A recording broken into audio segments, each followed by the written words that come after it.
Now that you have understood why metals are becoming an important part of investment, let us look at how and where you can invest in metals. ETFs are best suited for long-term holding, ideally for 3 to 5 years, and they mirror the actual price of gold or silver in the market. So you can get the benefit of real metal price without any storage hassle.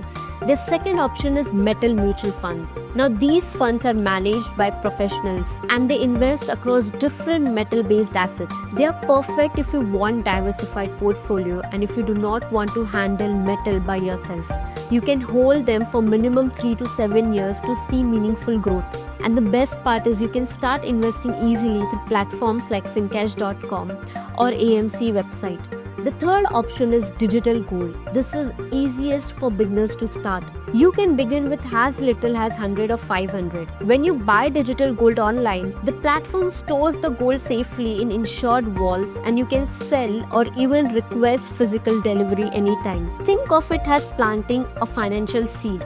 Over time, with small but consistent investment, it grows into solid reserves. This option, you can hold it for at least 3 years to truly see the benefit. The third option is, of course, physical gold or silver. That is in forms of gold, coins, jewelries. This is a traditional route, tangible and emotionally satisfying because you can literally see and hold your investment.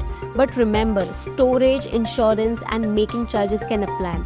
It is best suited for long-term wealth preservation, something that you can hold for 5 or more years. The fifth option is for those who understand market a bit, that is gold futures. Gold futures let you speculate on gold prices without actually owning the metal. They are traded on exchanges like MCX, that is Multi-Commodity Exchange, and they're ideal for short-term traders who want to take advantage of the price movement. However, it is not for everyone. Future involves leverage and can be risky if you do not fully understand how they work.